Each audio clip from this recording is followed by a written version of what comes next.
Hello, world. Welcome to another episode of the Deep Dive with Eyal Shai. My guest today is Rebecca Madison. Hi, Rebecca. Hi, Ayal. I'm so happy to be here. Yeah, happy to have you on. What is an idea that has been helping you live well? I have this idea that is probably my foundational philosophy, and it is quite simple. But the idea is that the the the way to get what you want in life or in anything that you're pursuing is to start with believing that it's possible.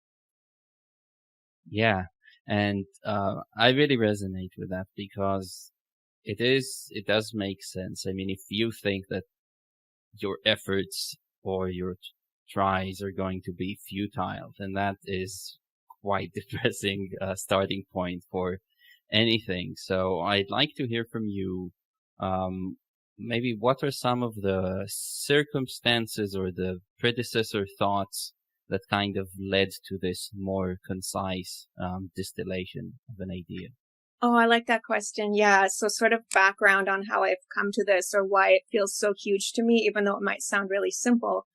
I come from an upbringing where my parents would just often say things like, um, it is what it is, or life's hard, and just put your head down. And so there was kind of this overall theme of like, don't even bother, like, don't even try. Um, and then I would sort of have various dreams and hopes for my life that would maybe even be really simple, but I sort of would stop even before even taking the first step because I just didn't see it as possible to change or to have anything be different. So for me, it was a huge light bulb to just even be able to get in the headspace of like, wow, like I could have a job that I like, or I could have a relationship that's really like happy and fulfilling, or I could have amazing friends. Like it doesn't have to be like, oh, I'm going to be on the NBA or I'm going to be an astronaut, like some big, huge, crazy dream, but just anything that's something that I want to aim for. Um, I spent most of my life just not even trying because it just didn't seem within reach. Yeah, that makes a lot of sense to me. And I think, that's obviously not just your parents, but the whole culture that we grow up in is usually like that. I mean, how many times we hear during our childhood, this is how things are. And we hear that about, this can be reflected to us about relationships through media or how they're portrayed, about jobs, definitely about career paths. And yeah, like money is a big thing where it's like this is what it's like. It's like you go to work. Yes, it's not going to be the best 8 hours of your day working, but then you get compensated and then you can take time off, and it's just this narrative of that is, you know, generally adopted wholesale by us. And it makes sense too because we are being fed this narrative when we are quite vulnerable and young and don't have much experience. Um, yeah, and I really like your realization that things could be done, and I think that it's so important to do. Uh, do you remember what was a kind of thing that you thought about for the first time? It's like, hey, this is outside the narrative, but it's possible. I think that probably, well, the one that's standing out the most right now as I think about it is just being in a really healthy, loving, fulfilling relationship. Um, so a bit of background. I was married for 7 years and I'm divorced now. I'm still really good friends with my ex-husband. Um, but sort of since that relationship ended, I did a lot of thinking about what I want my future to look like, because for a long time I thought, oh, I'm just going to be single. Maybe relationships just aren't for me and all this kind of stuff, and had a lot of therapy around this and everything. And then when I started dating again, I don't think that I had a really good vision in mind for what I was looking for or what I wanted a relationship to look like. And so then I had a couple of relationships just not really succeed, or like they didn't end up being what I wanted, but I don't think it's because I really thought out about what I wanted. And then finally, I eventually kind of like envisioned, what is it that I actually want? What would make me happy? And then I realized that everything that I had listed in my head was totally possible. It wasn't outrageous. It's not like I had a list of 20 requirements and like 2 people on the planet would meet that. It was more like, you know, how I wanted to feel or how I wanted to show up or what kind of, just dynamic I wanted to have with a person. And so then when I really had that, when I really sort of first saw, okay, that's actually possible to do, then I started to figure out how can I create that. And so I feel like I'm working on that right now, but, I just never would have, I don't think I ever would have had a fulfilling relationship if I first hadn't realized it was actually even possible to do that. Yeah, yeah, I can relate. Now, out of curiosity, what was like because I'm imagining you stepping into a shop, right? And saying like, hello, what type of relationship you're selling here, whatever. And then just being given like one stock option. It's like, this is what we have. This is what you're going to take home with you. What did this stock, relationship look like in terms of dynamics, of like core beliefs? Yeah, what was that storyline? Do you mean, just to clarify, like before or what it is currently? Yeah, before, because I think, like I said, a lot of us are just given this stock option of like how to live life. It's like, well, you get a job, it's from 9 to 5, you go home, you do that, you know, and then you have 2 weeks off a year or something. Take it. Yeah. Like, this is Yeah. what we have for you. Right. So I'm interested in like, what was the relationship version of that, and what, are some of the ideas that at first were just taken in by you, without proper criticism, because it's just what was presented to you by culture or parents or anything like that. Yeah. So for me, I guess, as a little kid, I had definitely taken in all the Disney movies and everything, and this very romanticized version of what perfect love and a perfect relationship would look like. But it, you know, even in my teenager years, I think by that point I had realized, oh, that's like a Disney movie. That's not real life. That's a fantasy. And then I think I accepted that maybe that's not what it would look like. But I didn't really have models of anything other than my parents and then the parents of all my friends. And what I saw from them was this kind of, I guess, functional relationship. My parents are still together, so they've been together for decades now. But I didn't see a lot of, I guess, what called to me, which was, like a lot of authentic sharing and talking about feelings and hopes and dreams and just sort of like, deep rambling conversations and things like that. It was more like, okay, go to work, take care of the kids, watch TV, go to sleep. On the weekend, we do errands. And I didn't see a lot of like affection, like physical affection or like emotional intimacy. And I think that, you know, there were no arguments or anything, so it seemed fine, like it seemed healthy. But to me, when I looked at it, I just sort of thought, that doesn't look very fulfilling to me. So I wasn't really sure, well, I don't know if I want that, but I didn't know what the alternative was, because the alternative to me was what I saw in the movies, but I knew that that wasn't real life. So I felt a bit like that was like pre-possibility. I didn't even know what could be different. Yeah. Yeah. It's so interesting because I think these stock options that were given, like these stock products, for example, yeah, the kind of loveless marriage type, which I think is could be very prevalent a few decades ago. And a lot of other stuff, like the career, basically, the career story about the 9 to 5 and work for 40 years and all that. The thing that's, or let's say the week with 2 days off and 5 days of work. The amazing thing about them is that they are designed to put you right on the edge, right? It's like, it's been tried and tested. Like, no, you can't work, people, 7 days a week, because they are going to revolt. You Yeah. can't tell them that relationships are completely abusive or whatever, or give them that. That's going to cause problems, right? And then there's this middle where, as you say, it's like, it's not terrible, but it's also not where I want to be. And Mm-hmm. that place with a little bit of subtle coercion or persuasion at a young age can make you go along with it, even though it's not really good, but it's like not the worst, and it can be confusing. So I really hear you there about that. Yeah. Yeah. And I Mhm. think too, like, I haven't actually ever had a conversation with my parents about their marriage or what their thoughts are. And for all I know, they would say that it was great and it was exactly what they wanted and it worked for them. But it's like what you were saying about if you just have this one stock option and you don't even know what else is possible.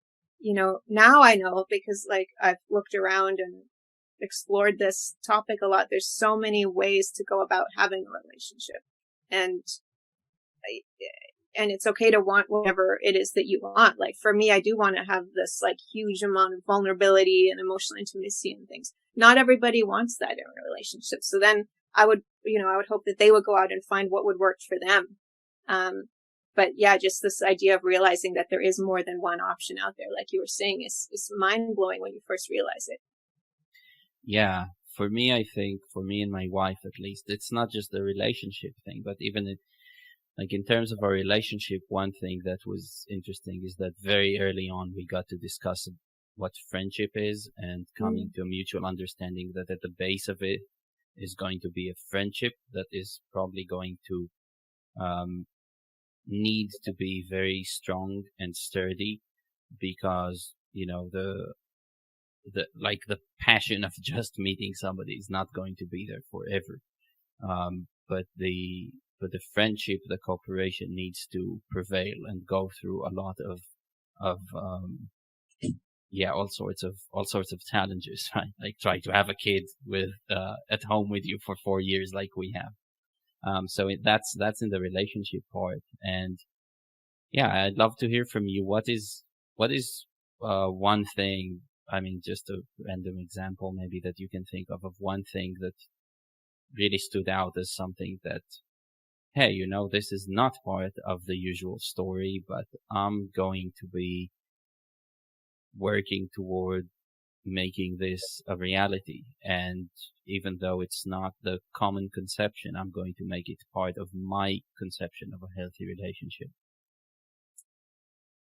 Okay, yeah. Well, the first thing that jumps out at me is just that I feel like I have a strong need to share a lot. And some people might think of it as oversharing, but I want to be able to go to my partner and talk about things like monogamy and open relationships, or, how do you navigate it if you get a crush on somebody else, or like even bringing up feelings of like, hey, I'm feeling resentful towards you for this thing. And I'm not saying that you're wrong, but I noticed that I have this feeling and I want to talk it Hmm. out and I don't know where it's going to go.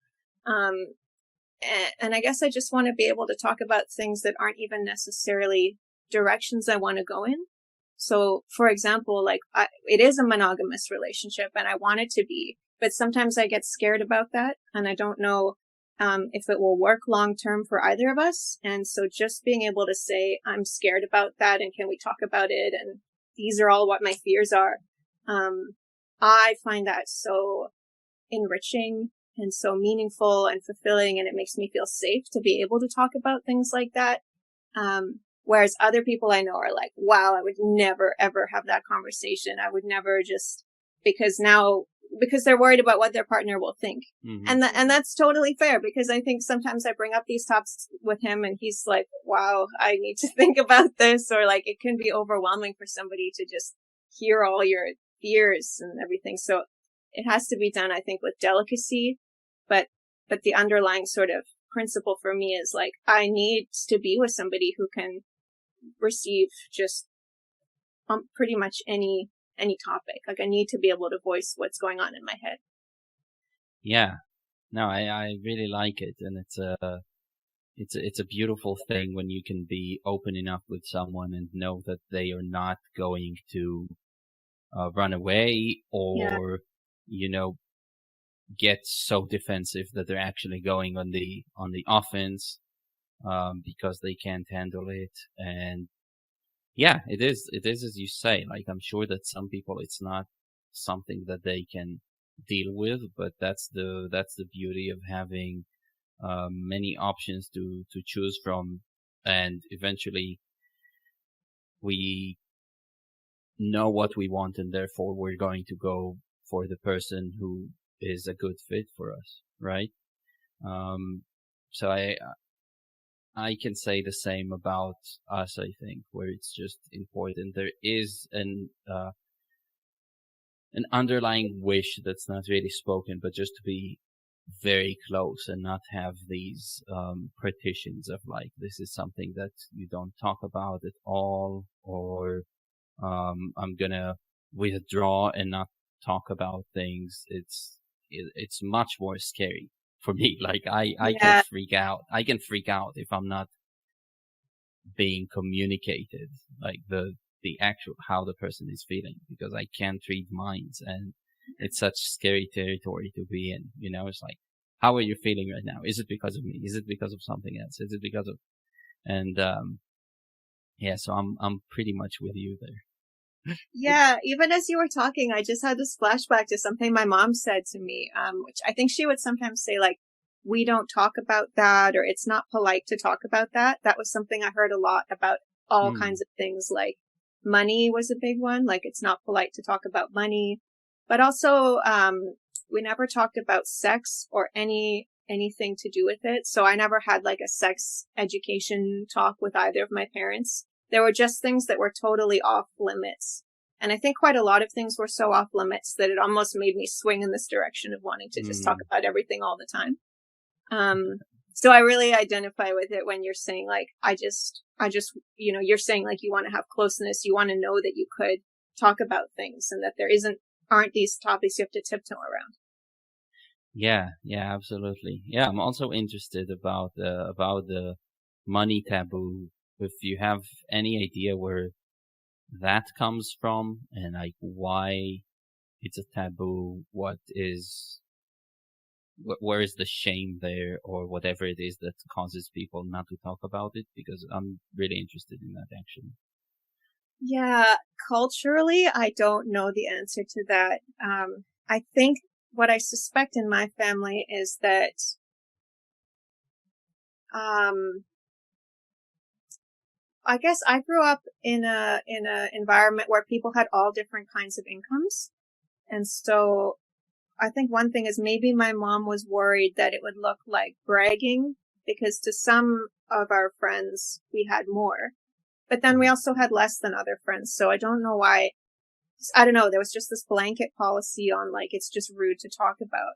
But then that really didn't serve me well because then as I grew up, I didn't know anything about saving and investing and Mm. planning. It's not that I need to know how much money is everyone around me making, but just that the fact that money wasn't talked about at all really put me at a disadvantage when I started to earn money and didn't have a grasp on how to handle it or prepare for the future. Yeah, for sure. That makes sense. Yeah, I grew up in a kibbutz, which is this village that's based on communist principles. And we literally did not have paper or metal money. It was just Wow. numbers like within this closed system of the village. Yeah. Yeah. So that makes really hard. That makes it really hard to like learn anything about money because it's just there. It comes. It's also based, the money you have is based on the income that the whole kibbutz is making Mm. as a whole. So it's not even tied to like anything that you did individually. So it just flows in miraculously. Um, and you just have to deal with that. And then while I was growing up, the whole place was turning away from that system and moving more into the world as most people know it, which is just like you work, you get a paycheck, you get that. And yeah, that took a lot of work to kind of adapt to that. I'm fine. Like I was young, but imagine my parents at like age 40 something, 50, trying to get to grips with an idea of like, oh, this is now we have to find like be entrepreneurs or something like that. That could Wow. be super scary. Yeah.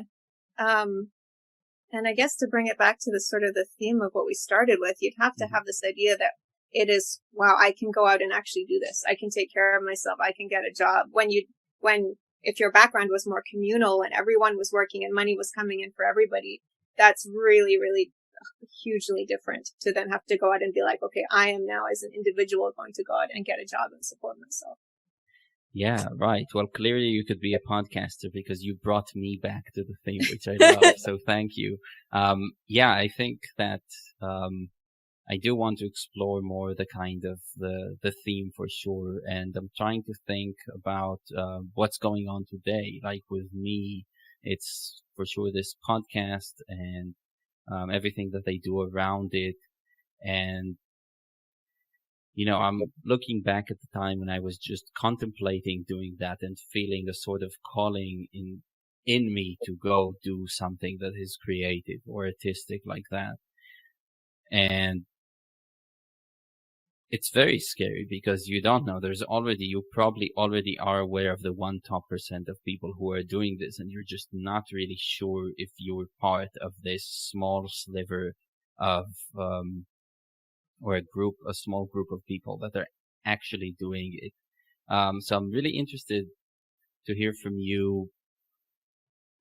Do you feel like it's some sort of inherent confidence that you have in you about your capabilities, or do you need to work yourself up to get to a point where you feel like you're able to, what do you think is the usual case for you, like approaching anything?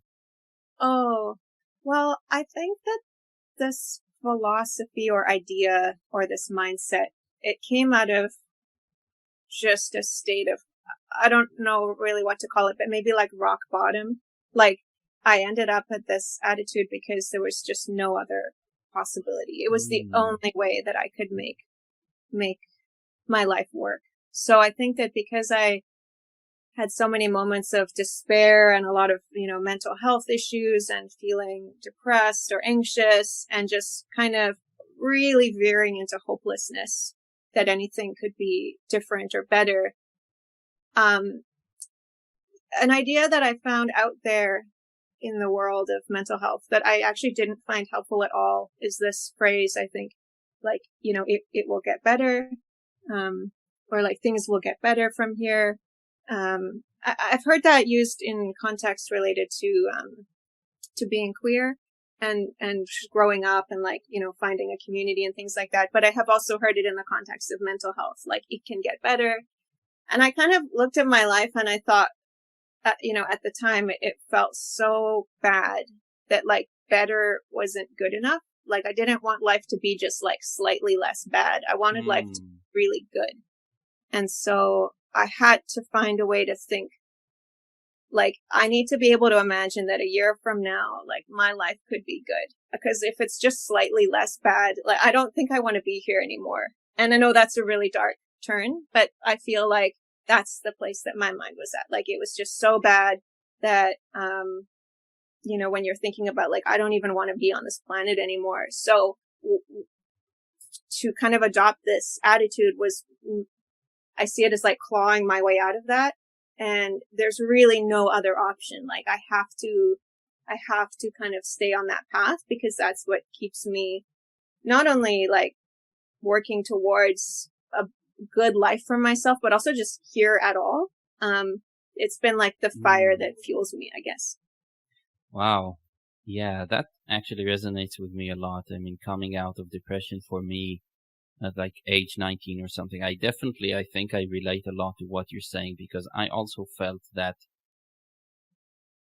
it was sort of a Hail Mary, right? It's like, I'm stuck here. Something needs to be done. And this is an idea.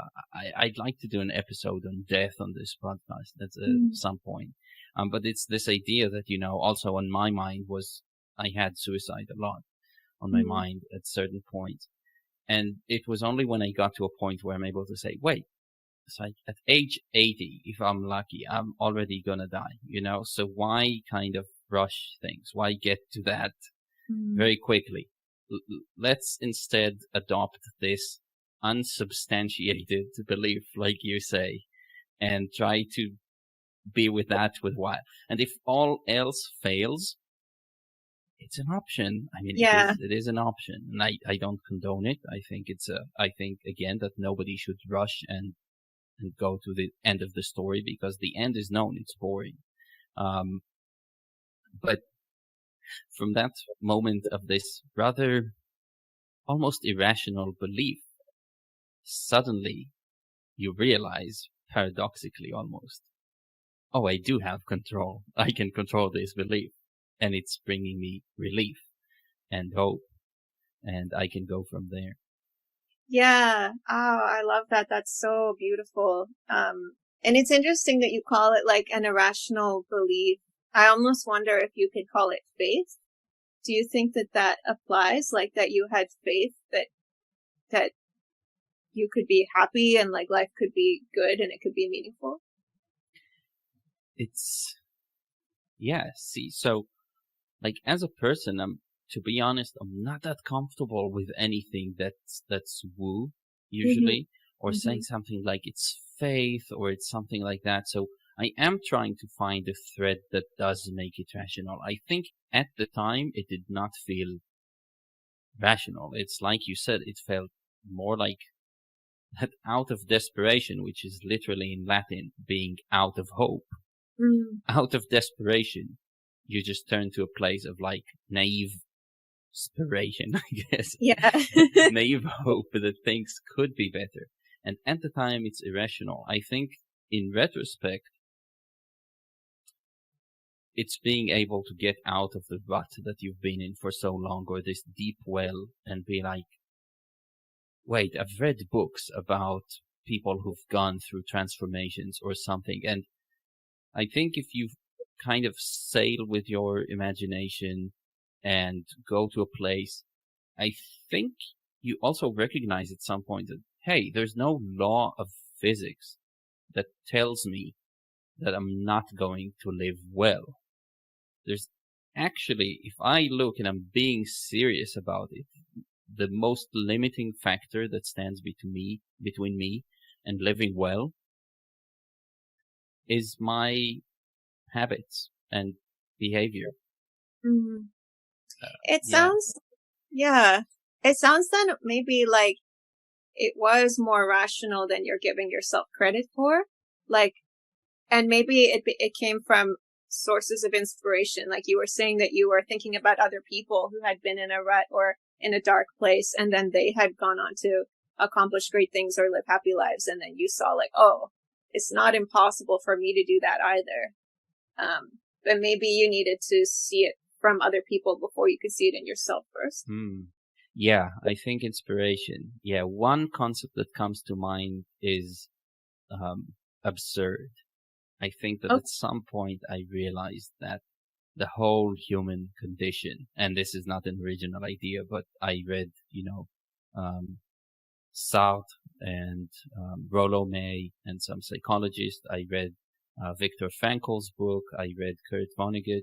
And you realize at some point that life is absurd, and this can make you laugh, and it can also inspire you because you see people going forward with their lives and, losing everything in the Holocaust and moving on.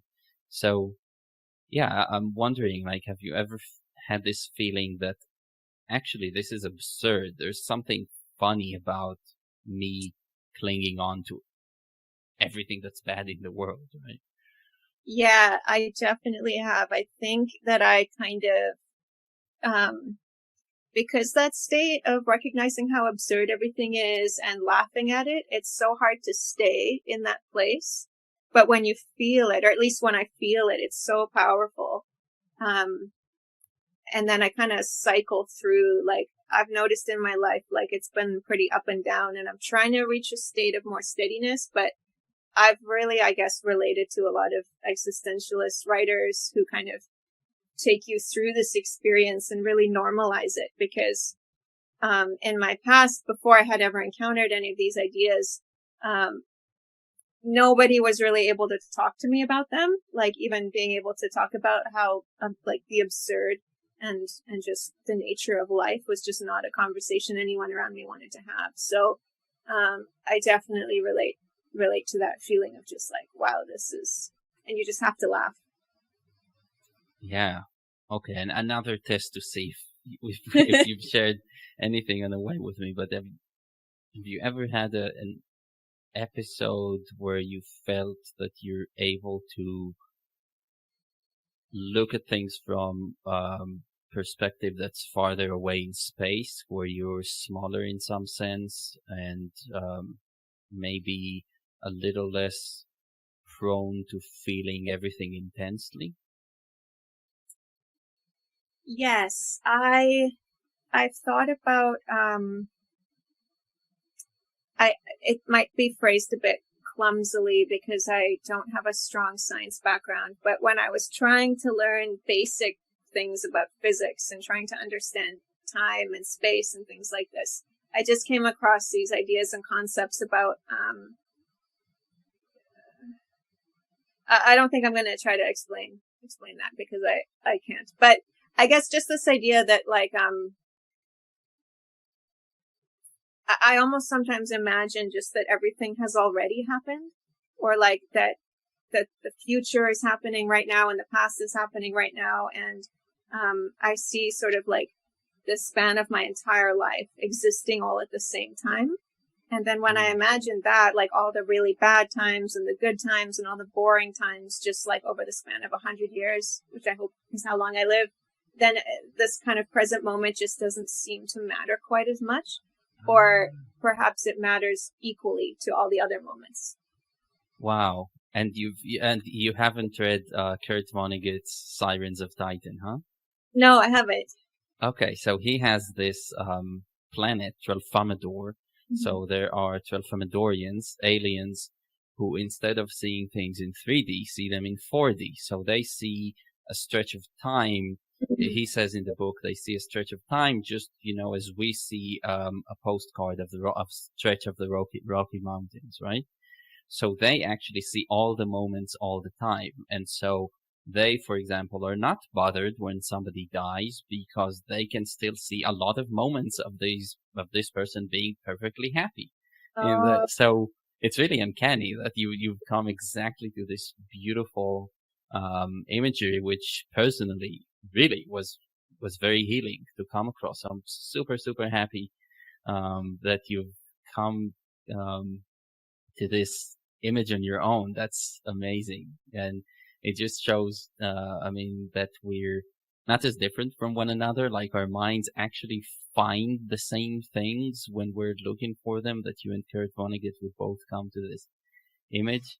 I absolutely love it. I mean, in my own journey, I felt that being able to suddenly see, all right, Carl Sagan's pale blue dot, where he says, everyone who's ever lived and loved and hated and all that has lived on this pale blue dot. I might be mixing two authors. But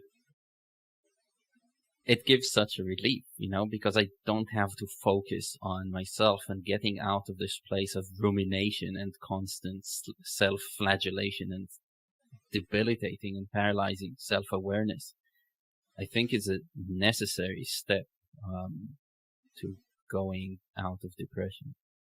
Yeah, that is so cool that you brought up that book, because I had not heard of it. And I'm curious what you think about that idea, because of course it's like, in the book it sounds like those beings were able to see in this other dimension or perceive this other dimension. And I can sit here and try to imagine it, but it's really hard to hold in my mind. What is your experience with like holding on to states that you find more helpful? Because you've talked a couple of times about like getting out of depression, but how do you like stay out, or what grounds you in that state that's lifted out? If that makes sense. Beautiful.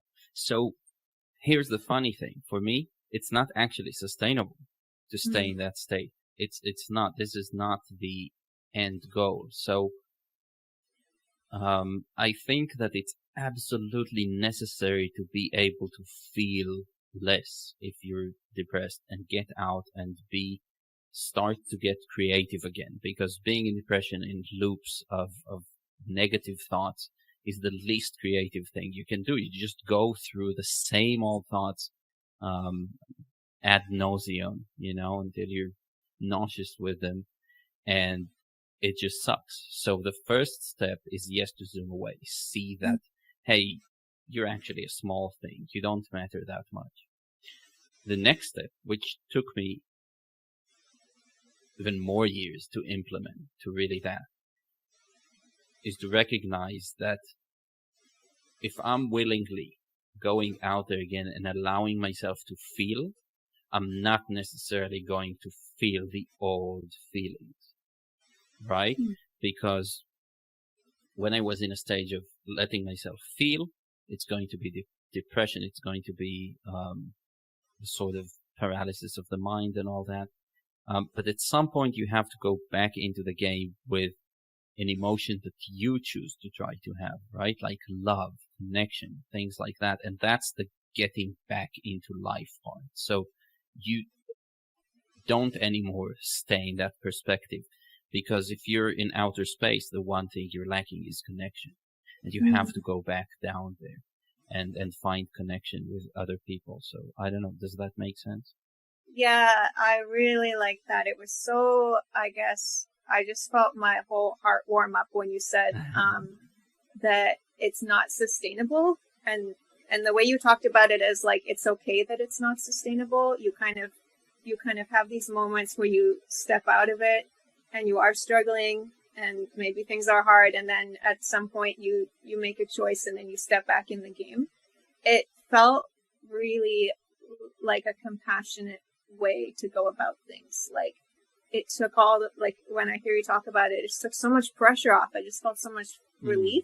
Like, oh, okay, like you don't have to figure it out and then stay there. And then you're a failure if you fall out of it. It's just sort of like the nature of life to have these cycles, I guess.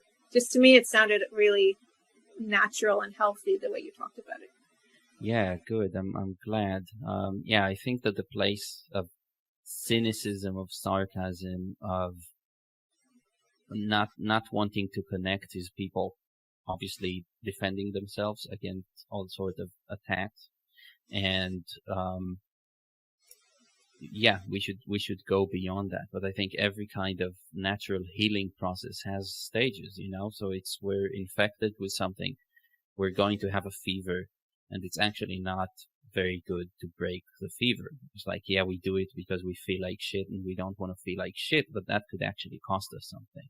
Actually, unless it's terribly high fever, we should embrace it and know that it's part of the healing, right? It's the same way with, welcoming vomiting when we know something is wrong with our stomachs. Yeah. So that's the way I see it. It's a necessary step, but not the ultimate step. Oh, that's beautiful. Yeah. So if that resonates with you, yeah, I'd love to hear about maybe a moment where you're stepping back into the arena with a renewed sense of, yes, this is possible.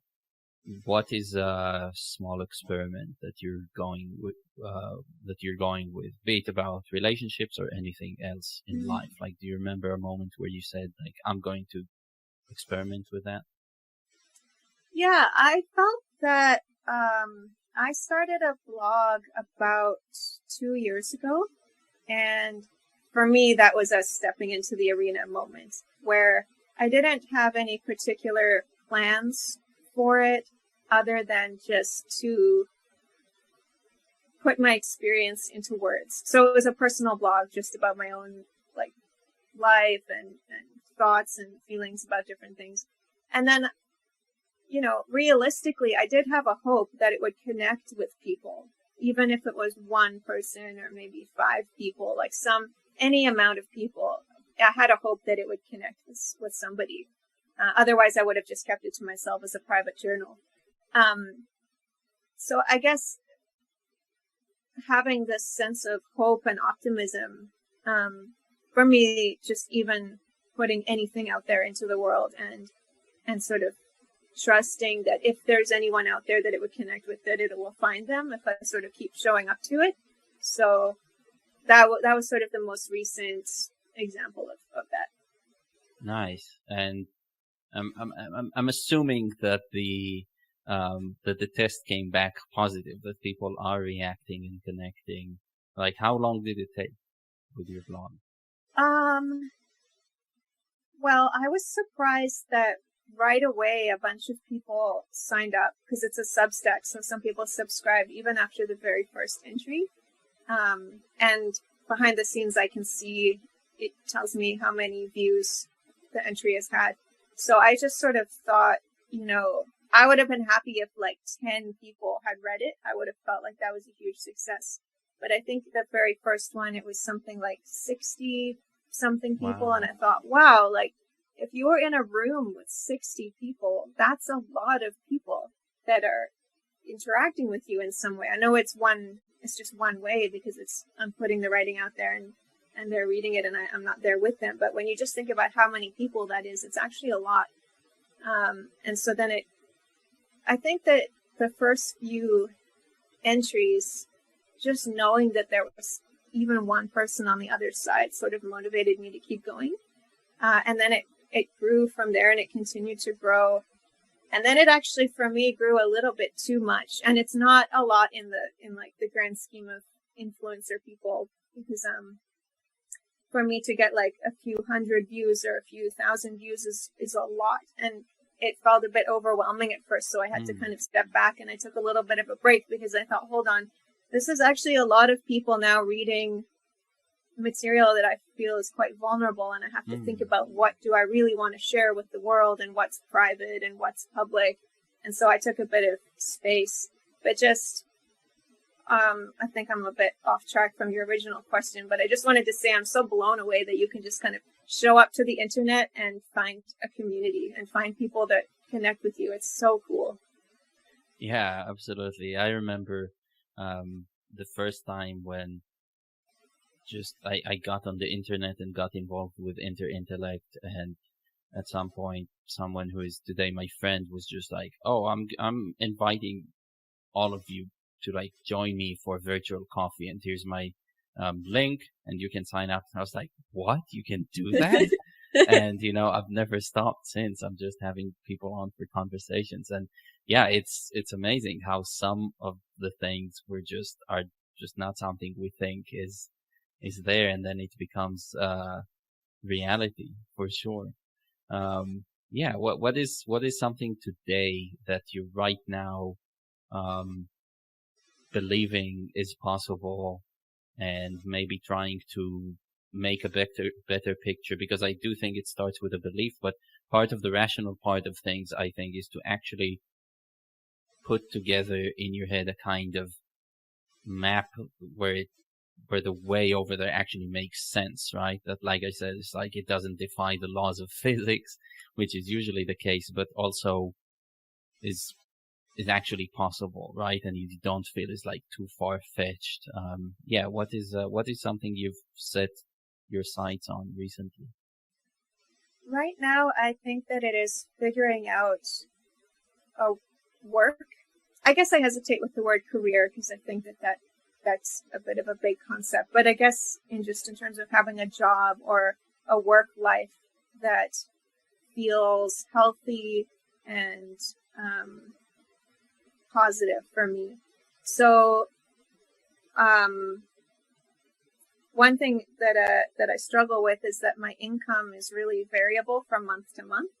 And when you take it over the course of a year, because I'm self-employed, so when you take it over the course of the year, I sort of roughly, I can see what I earn in a month, and it's enough for me. It's enough to sustain myself, and it's enough to save a little bit and invest and go on like little vacations. And so I would like it to be more because I would like to have more time off and maybe go on bigger vacations.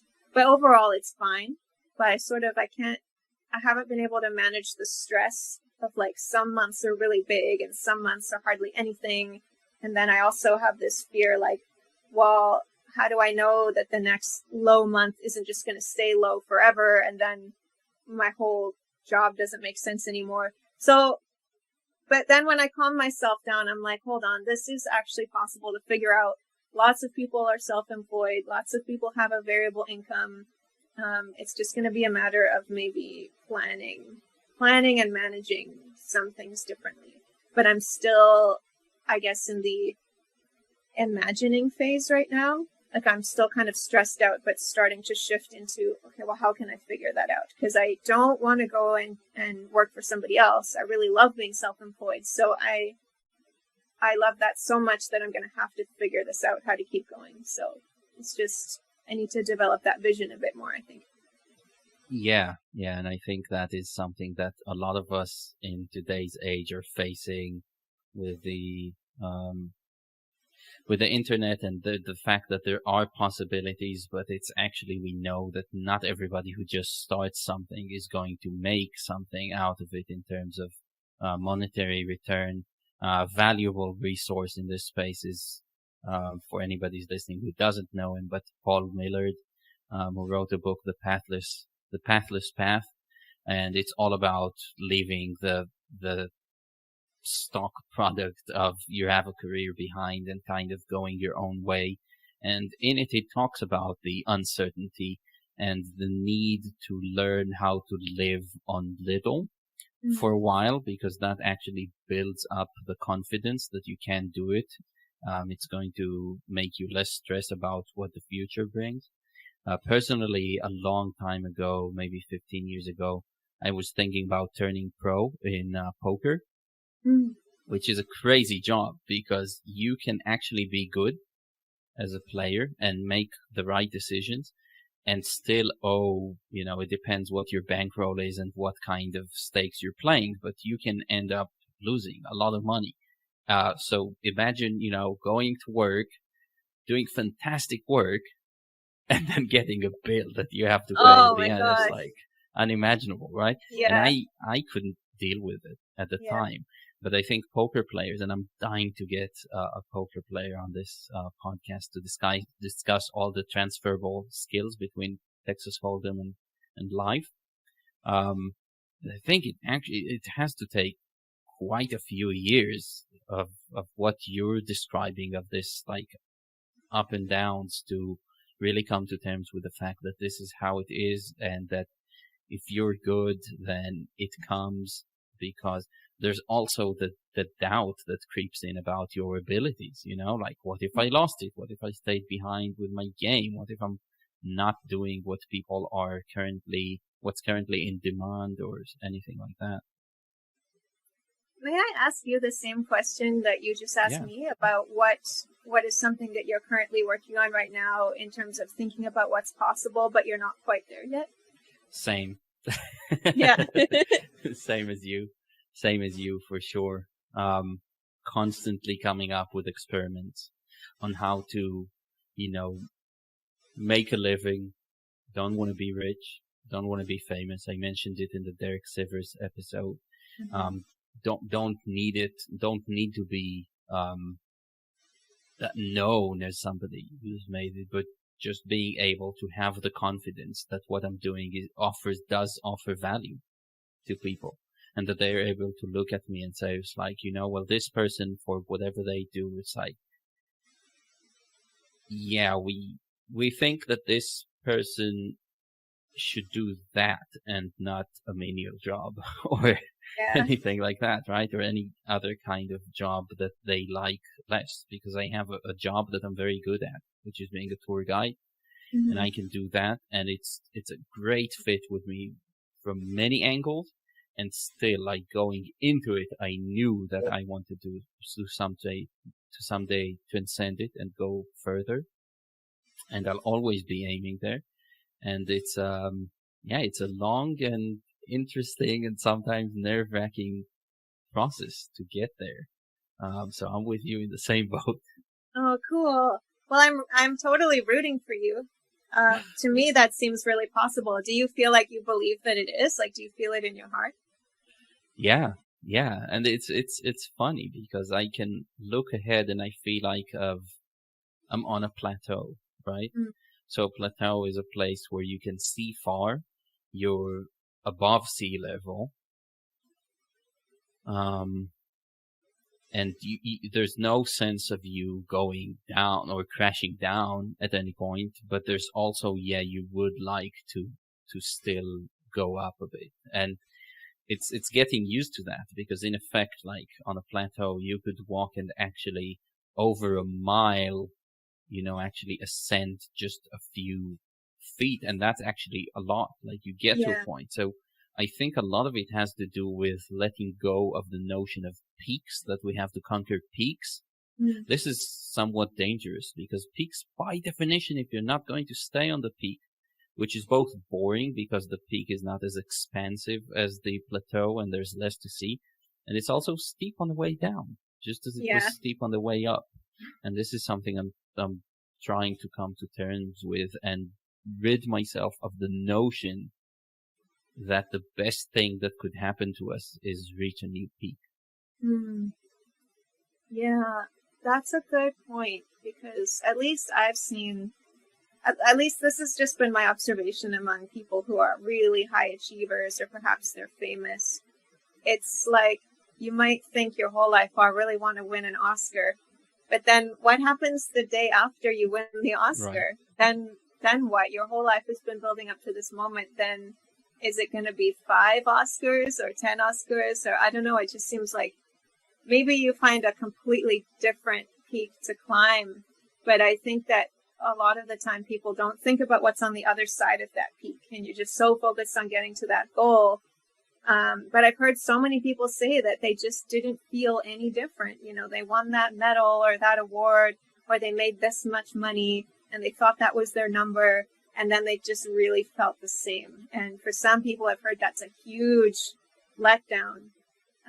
So I like this idea of exploring, like you were saying, like going up kind of a few feet over time and experimenting with getting comfortable with that. Yeah, I also think that, to continue with the metaphor of the terrain, we're so worried about where we are in terms of elevation or the view or whatever. And, it's such a cliche, but of course it's true. It's really about what's in the way, and specifically the people that you're with. And if you're so concerned about being on a peak, I think that sometimes a lot of people, for example, would have someone they're close to, and then they would see a peak, completely lose it, and be like, this is a peak I always wanted. So they let go of a relationship in order to go conquer that peak, right? Which could be a professional peak or something like that. And they leave a spouse behind in a different state or a different country. And another cliche, which I love, which I heard from the lady who owned the homestead I lived in Georgia. She always said, like, wherever you go, there you are, Yeah. And you is exactly the person who, to take it back to depression, you're so busy thinking about yourself, right? And it's actually the other people that you can focus on to make your life much better, because there's variance there. They change the way you relate to people is far more interesting. So to really focus on where you are all the time, and the fact that you want to be on a peak and you want to be distinguished, only to learn that, you've actually isolated yourself if you went to a peak that can't literally physically can't hold many people, right? Yeah, the word that was coming up in my mind when you were speaking was lonely. So I like it that you drew it to isolation, because I think that's so true. It's great to have big goals, and it's great to go out and aim at them. But if you're alone while you do it, or you're alone when you get there, I just can't see how it wouldn't be meaningless to me anyway, because I'm so people focused, and it sounds like you are as well. But I can't imagine getting to that award or that goal or that amount of money or that peak and then just looking around and being by myself and not having nurtured connections with other people. That would just, to me, feel so empty. Yeah. It's just, I think to you, Yeah, it's what comes to mind is be careful what you wish for, right? Because I guess Yeah. now that as we're kind of going over it, there's a sense of like some things are possible and you have to believe that they're possible in order to achieve them. And it puts you in a good starting spot to actually chasing them. And after all is said and done, you might find out that you actually, it wasn't very good for you to achieve that thing. Yeah. And that's one of those things where you can't tell somebody that, I don't think. It's almost like they have to find out for themselves. And maybe we've all had some kind of experience like that, but you think you really, really want something and then you get it and then it didn't fulfill you in the way that you thought it would. But nobody could tell you that. You have to go through it yourself. Right. Yeah. Yeah, I mean, I think that it's worth exploring the metaphor of the terrain more. I think it's worth noting that it's interesting and more fulfilling probably to go down to the water hole and to the peak and to the nook and to the cave, you know, and everywhere you go, I think there are people and you can learn from all of them and you can connect with all of them. So it's really the population that may be more interesting than the terrain itself and the kind of metrics that are associated with it, right? Like elevation, whatever elements could be dug out of the ground or anything like that. Where did you first develop this idea of thinking of it like a terrain? When you first started talking about plateau and walking and you were sort of explaining it, I could almost imagine it in my mind. And then I was curious, where did you first come up with thinking of it like that way? Yeah, well, I think it's because with starting anything like a blog or podcast, there's a very firm understanding of the starting line, right? You know where you stood, you know that there was a metaphorical like firing of the gun, and you launch the thing and you start writing. And as you say, you find the first few people that sign up. So you keep looking at the analytics. It's like how many Yeah. people listened, how many people did that, and like what does that mean? Um, and then you have this imagined finish line, which again we have to take into account that you actually might not want to finish. If it's something that you love, there's a very real chance that you're going to miss the plateau. But at any point, you just reach a point where you feel with anything, unless you strike gold somehow, you know, and on day one, you're just being bumped to the stratosphere and celebrated and all that, which again could be very deleterious to you. But there's just a point where it's like, oh, I feel that things are not as exciting as I thought, which in my case with the podcast is very interesting because it just gets more and more and more fun to make, but it's less and less and less exciting to keep track Oh, of the analytics, yeah. you know? Yeah. Is that in terms of what do you mean exciting? Like in terms of the rush of seeing Mm. how many people are engaging with it? Is that what you mean? Right. Yeah. It's this why a plateau, because if you imagine like a graph, right? I think that we're in a culture of chasing the next thing, you know, the dopamine hit, the pleasure, and you know, going back to stories and believing that something is possible, like the option that we're presented with is to be hedonists basically in Western culture. Like that's the only option. You know, if somebody is not a hedonist and rather is looking to them living well is something like doing the right thing for them or for others, well, they're naive. They're not going to make it. They're completely cuckoo. You Mm-hmm. know, they're just a laughing stock basically. So this is one of the things that I learned from reading Plato and other things, that it's actually there's an alternative to being a hedonist that is not as much like that on Yeah. a graph and yet feels better. And it's very hard to describe it until you try living in that way. And what would that be called? If it's not the hedonist approach, what is this other way that you're describing? Health. Yeah. Trying to be healthy. Yeah. Yeah. Yeah. Yeah. Yeah. Trying to be healthy, fighting entropy. There's always, the universe always damages us. You know, oxygen is poisonous to our cells. That's why we try to get antioxidants. And yet we rely on it, right? We rely on some radiation from the sun to hit us and give us vitamin D.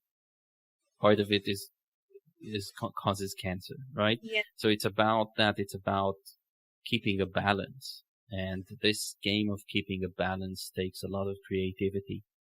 And eventually you see that we can learn to live in a way that's less exciting. As I say, that where the ups are not as crazy and the downs are not as crazy.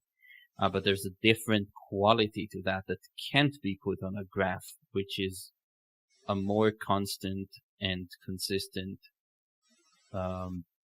feeling of well-being, of not having an itch to scratch, and being able to be there for other people because you're not constantly concerned about your own state. Something like that.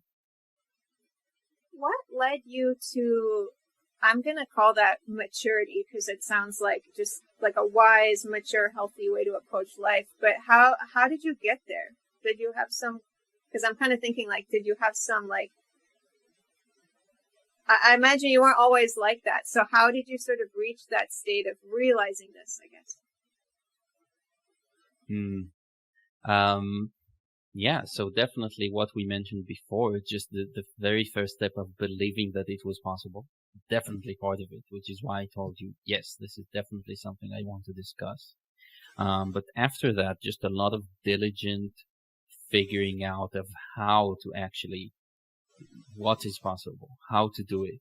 There were a lot of different insights that, eventually kind of come together to create this coherent picture of what health is. So stopping to think about things in terms of things or states, more processes. That's a big thing. A dialectic, of course, I had an episode about that, and it's something that they do with people. So dialectic is a big part. And there's a document I wrote about it on Gumroad, so I'll link to that. David Deutsch, who's a philosopher and a physicist, his books kind of made me realize that philosophy is 100% of science, which is something that's important for me to say. Philosophy, the art of living well, is 100% a science. You never get a stamp in science like, hey, you got it right. This is true. But you just get better and better explanations, and you're just less and less likely to trip yourself up or run into invisible walls and hurt yourself and get to places where you're unhealthy, where you're craving, where you're abusing or being abused, and all these things. So it's a process that you get better at, and I'm by no means, I'm also a process. That means I didn't get anywhere. It's just a thing. It's just it's constant. If that makes sense. Yeah, it does. I like that. Yeah. What are some other things, maybe apart from what's right in front of your eyes now? Are there any other aspects of living that you can kind of maybe in the corner of your eye or more in the background right now, maybe farther away, are things that you'd like to experiment with when it's coming to do things in an unorthodox way or not the usual way? I have some sense that it has to do with like my later life. I'm thinking of like being really old, and you never know what's going to happen, right? Like, you could get hit by a bus today or any. But I suppose if that doesn't happen and I don't have some disaster or illness, I see myself living to be old. I really want to be in my 90s. I want to be 100 years old.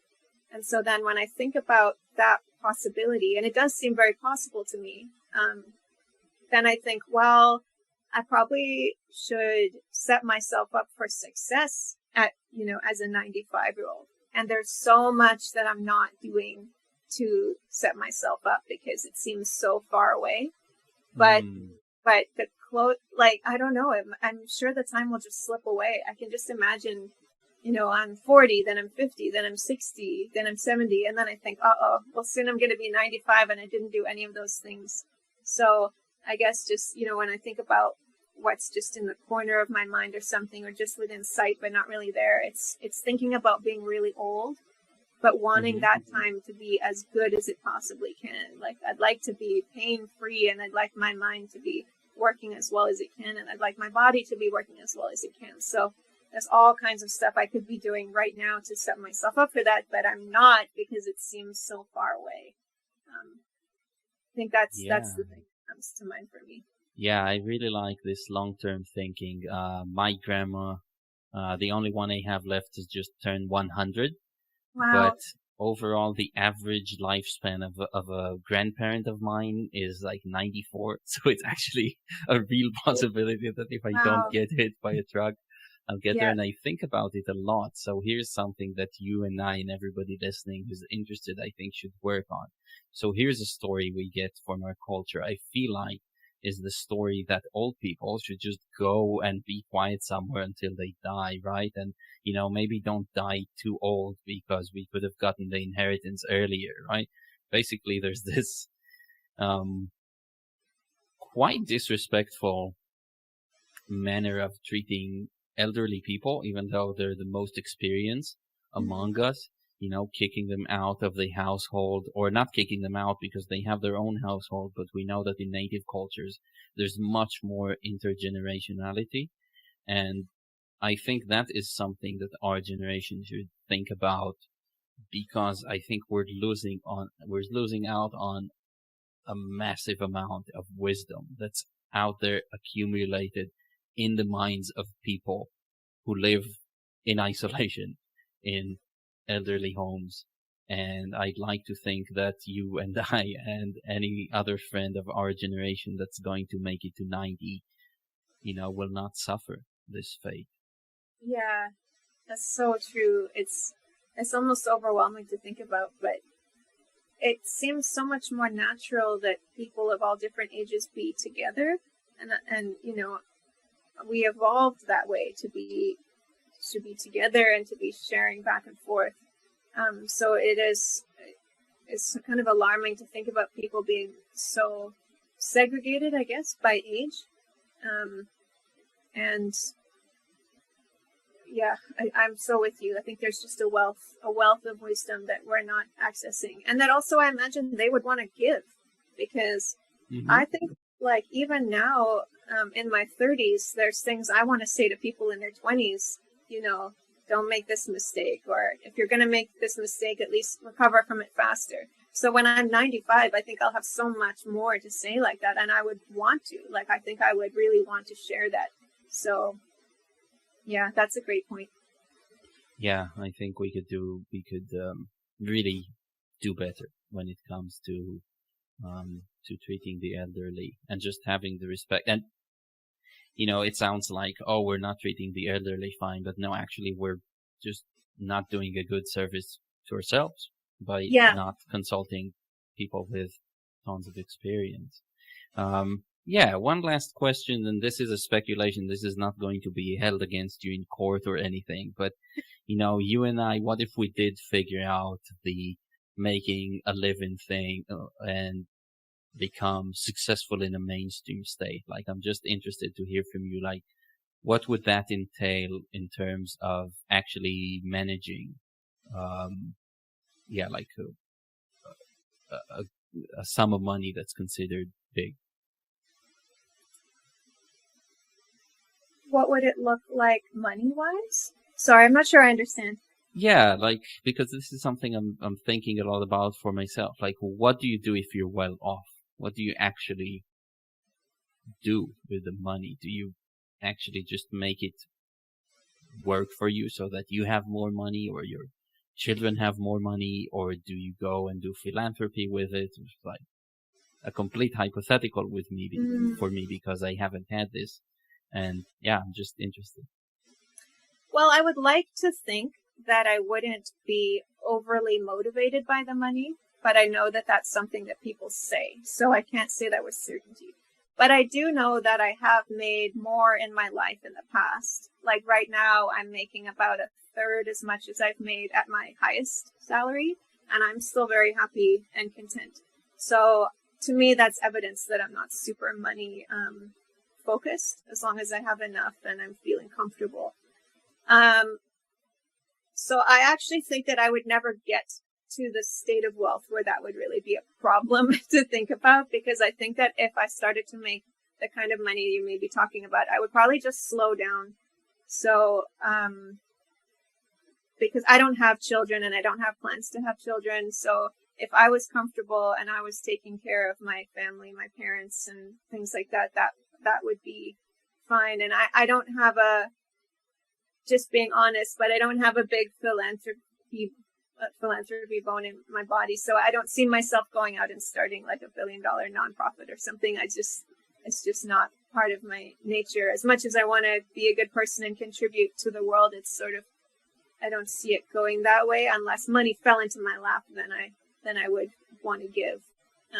But I'm not motivated to keep going. I think that I'm someone that likes to slow down and sort of take things in. I would probably, if I had so much money like you're talking about, I would just want to go back to university and just study for 30 years, because there's so much when I went to school that I didn't learn. There were so many classes I wanted to take, and I could see myself doing that for a really long time. What Yeah, about you? yeah. I'm gonna share. Don't worry. For me, and I do want this to be used in court against me if I'm not living up to it. I think that my dream is, taking a few friends that I've made along the way and just making them able to just spend time with me and work on their art and so on. And of course, the list of endless of like good causes you could put your money to. So I'm not saying this like this is exhaustive and this is all I'm gonna do, but that's just an idea that is maybe I think also not very mainstream, but yeah, just make a kind of pod to swim along with rather than hoard it all for myself. Oh, I love Um, that. It's like bringing your people with you, your community. yeah. Well, Rebecca, this has been really awesome. And I'm happy that we got to explore some aspects of relationship, of money, and with the central theme of, believing that something is possible at the outset when actually going out to achieve it. And thank you so much for sharing from your thoughts and experiences. Yeah, thank you for inviting me on. It was really fun and a really interesting conversation, and I'm so glad that it worked out. Thank you. Yeah. Um, for listeners, where are you able to, or where would you direct people who want to actually read your blog or hear about anything else you might be doing? Yeah, I would suggest for people to go to my Twitter, and my Twitter handle is Rebecca Madison _. And then my blog is on Substack, and the address for that is RebeccaMadison.substack.com. Awesome. Well, I'm excited to keep our journey going and catching up about it. And yeah, I'm rooting for you always. So Great. Thank thanks. you. Thank you so much.